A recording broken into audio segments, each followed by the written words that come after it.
বাংলাদেশ জাতীয়তাবাদী rickshaw van auto চালক দলের কেন্দ্রীয় কমিটি কর্তৃক ঘোষিত রংপুর জেলা শাখার ৭৫ সদস্যর আহ্বায়ক কমিটি ১ নং যুগ্ম আহ্বায়ক হিসেবে মনোনীত হয়েছেন রংপুর সদর উপজেলার হরিদেবপুর ইউনিয়নের কৃতি সন্তান পাগলাফির মায়ের দোয়া চার্জিং পয়েন্টের স্বত্বাধিকারী সাবেক ছাত্রনেতা ব্যবসায়ী সমাজসেবক জনাব বেনজির আহমেদ বাবু।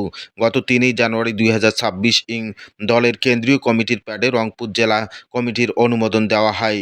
বেনজির আহমেদ বাবু কমিটিতে যুগ্ম আহ্বায়ক মনোনীত হয়।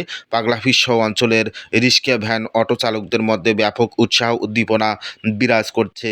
চালকরা জানান, বেনজির ভাইয়ের চালক সমাজের প্রতি ভালোবাসা অপরিসীম। তিনি চালকদের পাশেই ছিলেন। আগামীতে চালকদের যে কোনো সমস্যা ও ন্যায্য দাবি আদায়ে আরও জোরালো ভূমিকা পালন করবেন।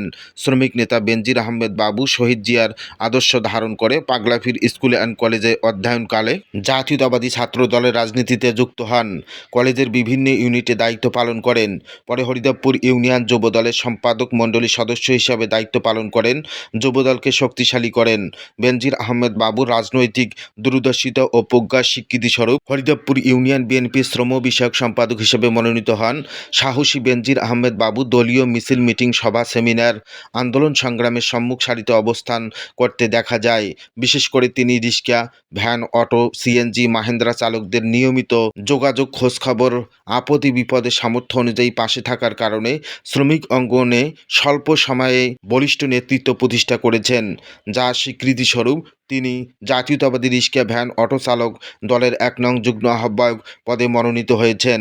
বেনজির আহমেদ বাবু বলেন, চালক ভাইদের আর্থসামাজিক উন্নয়নে তাদের ন্যায্য দাবি দেওয়া আদায়ে ব্যক্তিগত ও সংগঠনের পক্ষ থেকে দৃঢ়ভাবে কাজ করার ওয়াদা এবং অঙ্গীকার রয়েছে। সম্মানিত দর্শক, আপনারা যারা গালিব টিভি দেখছেন দেশ ও দেশের বাইরে, আপনাদের সকলকে আন্তরিক ধন্যবাদ, অভিনন্দন জ্ঞাপন করছি। জান্নাতুন নাইমের ক্যামেরায় গালিব টিভি থেকে আমি মাহফুজুর রহমান।